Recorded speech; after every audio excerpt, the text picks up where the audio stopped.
बघा आपलं next example आहे, a particle moves along the curve x is equal to 4 cos t, y equal to 4 sin t, z is equal to 6t. Find the velocity and acceleration at time t equal to 0 अँड t is equal to 1/2. Find also the magnitudes of the velocity and acceleration at time t. मग आपल्याला solution बघूया आपण आता त्याचं solution late R काय दिलंय आपल्याला, late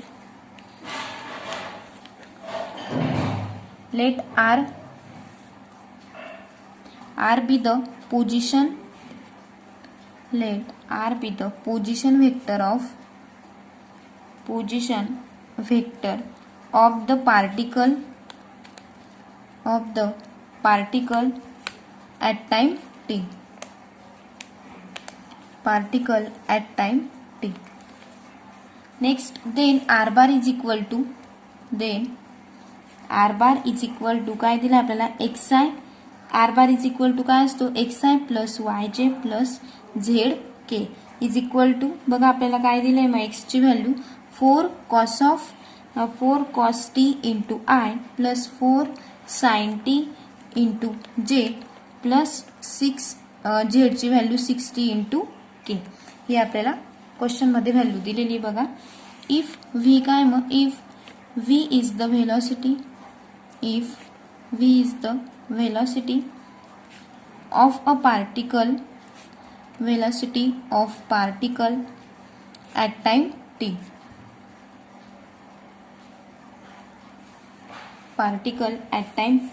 and a its acceleration at that time. बघा मग आपल्याला आता व्ही बार काढायचा आहे. V bar is equal to काय मग, v bar is equal to dr bar by dt. म्हणजेच काय करायचं आहे, त्याचा विथ रिस्पेक्टिव्ह टू डेरिव्हेटिव्ह काढायचा आहे. मग काय मिळतो, -4 कॉसचं -4 साइन ऑफ टी प्लस साइनचा derivative 4 cos of t into j, इकडे पण आय होता, plus 6 into k. And next a bar is equal to, आता आपल्याला नेक्स्ट काय फाइंड करायचं आहे, ए बार. मग ए बारच्या वेळेस काय मिळेल, d2r bar by dt square is equal to -4 cos of t into i minus 4 sine of t into j. म्हणजेच बघा आपल्याला व्ही बार अँड ए बार काढला. आता आपल्याला काय काढायचं आहे, त्याचं magnitude. Next, magnitude of the velocity at time t is equal to काय असतो, मॉड ऑफ व्ही बार. मग बघा आपल्याला मॉड ऑफ व्ही बारची व्हॅल्यू माहिती, मग मॉड मध्ये काय करतो आपण, त्याचं स्क्वेअर रूट काढतो. म्हणजेच बघा मग 4चं स्क्वेअर 16 साइन स्क्वेअर टी, आणि मॉड स्क्वेअर मध्ये काय होऊन जाते, व्हॅल्यू पॉझिटिव्ह होऊन जाते, म्हणून प्लस 4चा square 16 cos square t plus 6चा स्क्वेअर 36, या पद्धतीने. नेक्स्ट म्हणजेच इज इक्वल टू, बघा जर आपण 16 जर कॉमन काढला तर 16 कॉमन काढला आणि sine square t plus cos square t is equal to काय असतो 1, आणि 16 कॉमन काढला मग 16 प्लस 36 काय किती होतो 52, म्हणजेच रूट ऑफ 52. आणि root of 52 is equal to, त्याचं जर आपण फॅक्टर पाडले तर किती मिळेल, 2 इंटू रूट ऑफ 13 2चा 52, म्हणजेच 2 इंटू रूट ऑफ 13 हे आपलं त्याचे फॅक्टर पडतील. नेक्स्ट आता आपल्याला काय करायचं आहे, जसं व्ही बारचा आपण मॅग्निट्यूड काढला त्या पद्धतीने आपल्याला काय करायचं आहे, ए बारचा पण मॅग्निट्यूड करायचा आहे. म्हणजेच इज इक्वल टू, नेक्स्ट बघा magnitude of the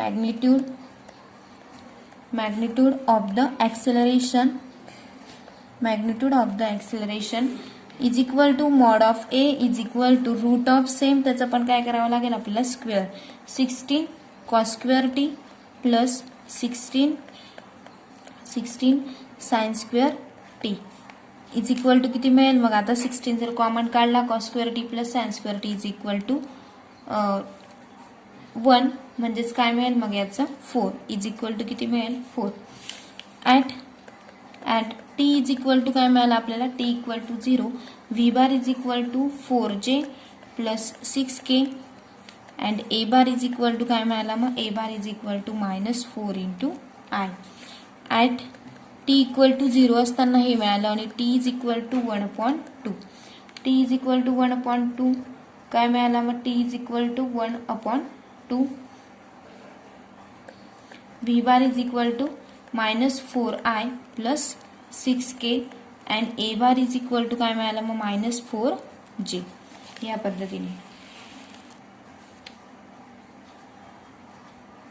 next example आहे बघा. Find the unit tangent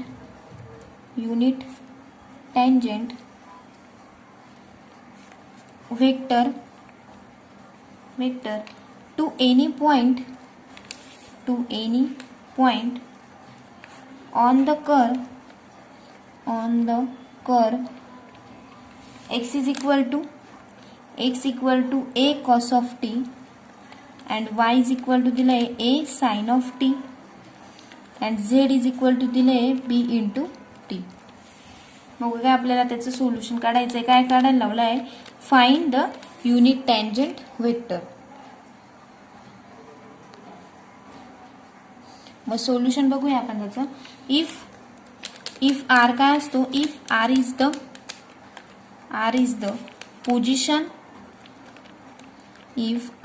position vector of any point x y z. बघा आपल्याला एक्स वाय झेडच्या पॉइंट दिलेले आहेत म्हणून आपण एक्स वाय झेड घेतलं. ऑन द गिवन कर्व आपल्याला गिवन मध्ये एक्स वाय अँड झेड याच्या व्हॅल्यू दिलेल्या आहेत बघा. Then r bar is equal to x i plus y j plus z k is equal to बघा एक्स आयची value काय मिळाली मग a cos of t into i plus एक्सची व्हॅल्यू टाकली into i plus a sine of t into काय असेल j plus बी t into k. Then vector काय करायचं आहे आपल्याला. Then vector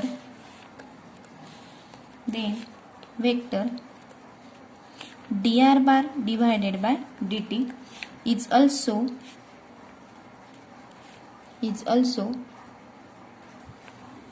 the tangent at point xyz to the given curve.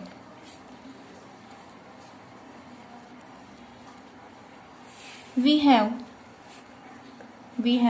मग बघा dr बार बाय dt आपण त्याचा फर्स्ट डेरिव्हेटिव्ह काढला. dr bar by dt is equal to काय मिळेल मग या स्टेपचा -a sine of t cos टीचा derivative -a sine t into i plus a साइनचा derivative a cos of t into j plus b K.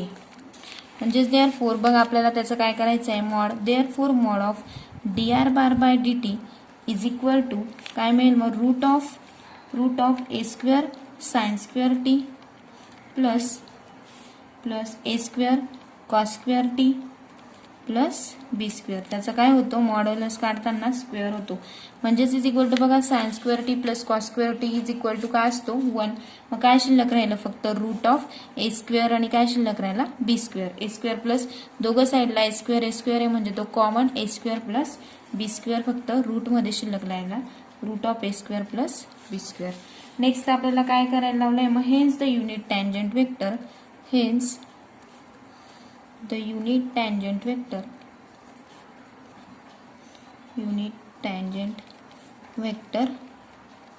T काय असतं त्याचं is equal to dr by dt divided by काय असतं mod of dt by dt. म्हणजेच is equal to dr by dt ची value काय आली आपली -a sine t into mod of dr by dt असेल mod of dr by dt. म्हणजेच बघा याची dr बाय dt ची काय आली -a sine t plus into i plus a cos of t j plus b k divided by याची value काय मिळाली आपल्याला आताच mod of dr by dt ची root of a square plus b square. mod of dr by dt is equal to a square plus b square मिळाला आहे, तो आपण पुट करून घेतलं. म्हणजेच इज इक्वल टू आपण असं लिहू शकतो 1 upon root of a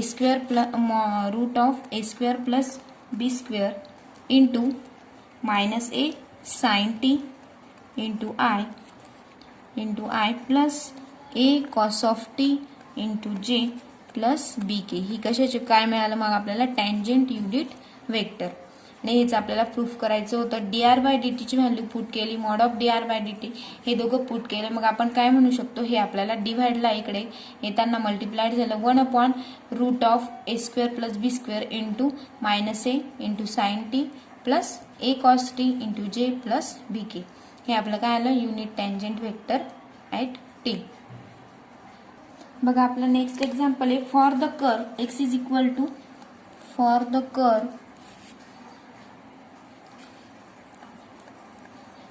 x equal to cos t plus t sin t and y is equal to sin t minus t cos of t.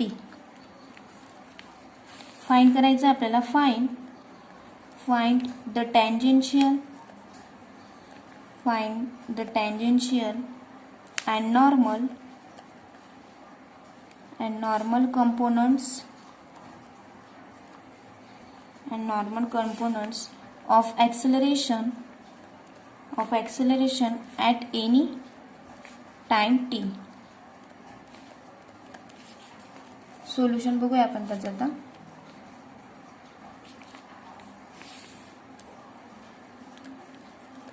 Solution dx by dt is equal to बघा first dx by dt is equal to काय मिळेल मग कॉसचं derivative minus sine t plus sine t plus t cos of t is equal to काय मिळेल मग minus sine t plus sine t is equal to get cancel म्हणजेच काय होईल मग फक्त टी कॉस ऑफ टी.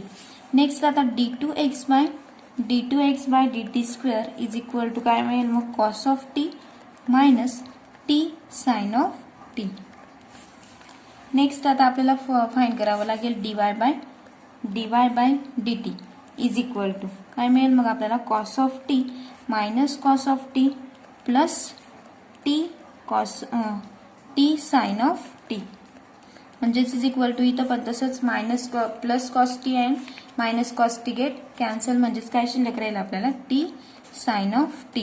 म्हणजेच dy by dt is equal to t sine of t. त्याचं second derivative d2y by dt square is equal to काय मिळेल मग sine t plus t cos of T.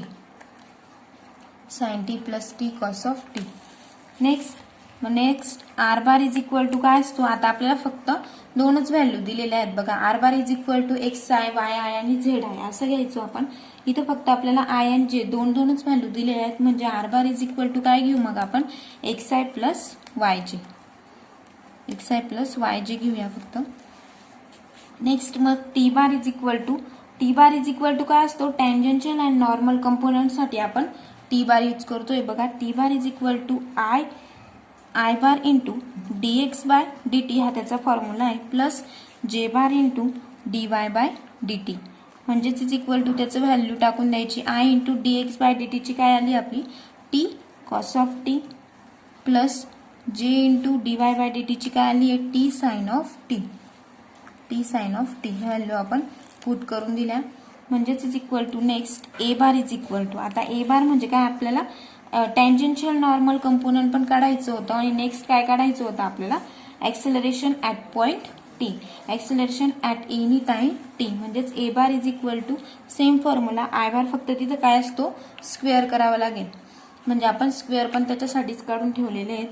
I bar into d2x by dt square plus j bar into d2y by dt square म्हणजेच is equal to i bar into d2x by dt square आपण आताच वरती काढलेलं आहे. काय आली होती त्याची value cos of t minus t sine of t plus j bar into d2y by dt स्क्वेअरची काय आली होती आपली sine t plus t cos of T.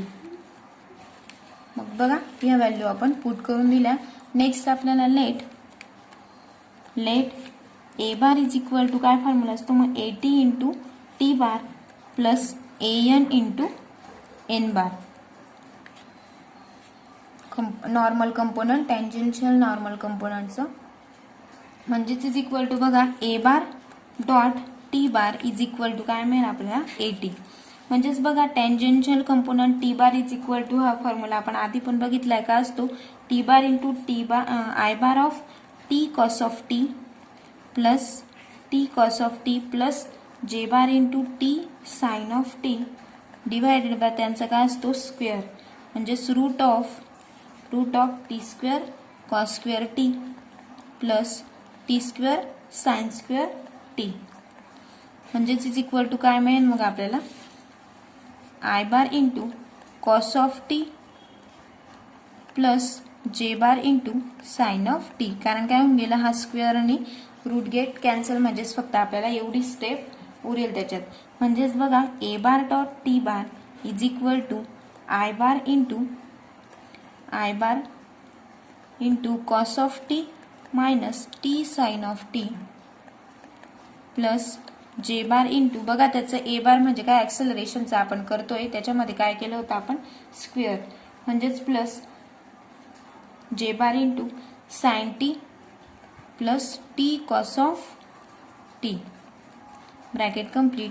Dot a बारची व्हॅल्यू लिहून घेतली बघा ही आपण ए बारची व्हॅल्यू लिहिली. आता dot t bar is equal to काय आला आताच आपण केला i bar into cos of t plus j bar into sine of t.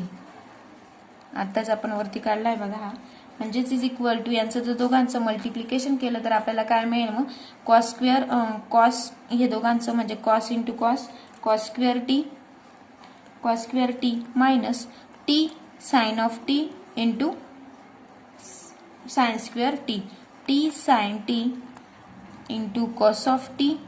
बघा याने याला मल्टिप्लाय केलं तर आपल्याला काय मिळालं कॉस स्क्वेअर टी नंतर टी साइन टी इंटू काय मिळेल cos t into sine square t plus बघा परत t cos t plus t cos t into काय मिळेल sine of t is equal to यांची पूर्ण व्हॅल्यू काय मिळेल मग आपल्याला 1 कारण sine square t plus cos square t is equal to 1. म्हणजेच a bar dot t bar is equal to काय मिळाला आपल्याला 1 मिळाला. Thus a of t is equal to a bar dot t bar is equal to किती मिळाला मग आपल्याला 1. म्हणजेच काय मिळाला तो 1 टँजेन्शियल कंपोनंट किती मिळाला मग आपल्याला 1. Next AN into n bar is equal to काय असतो a bar minus AT of t bar. म्हणजेच therefore AN into n bar dot AN into n bar.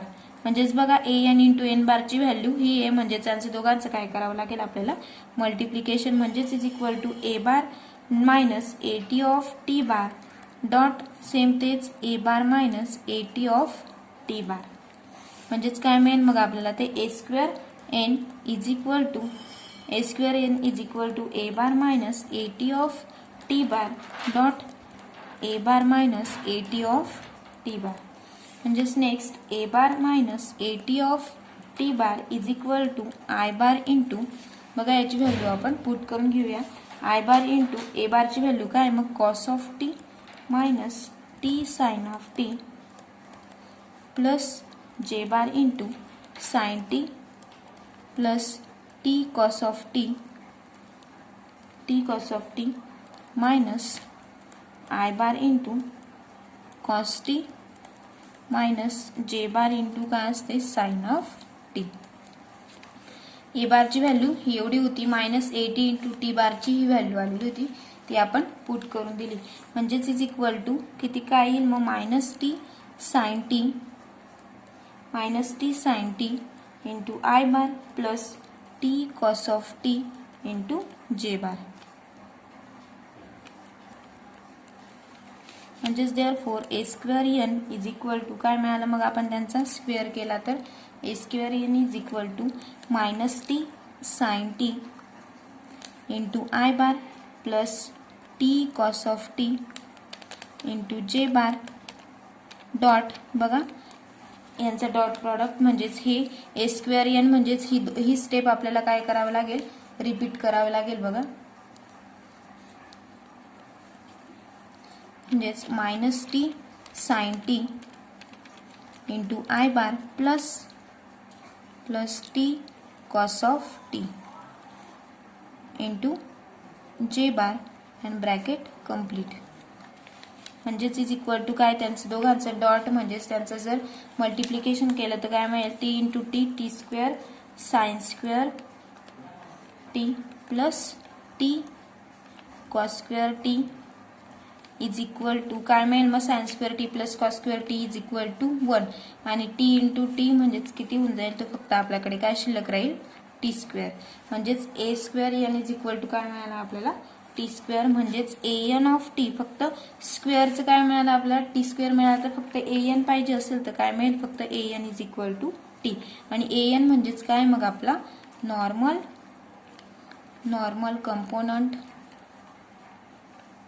Normal component of acceleration आहे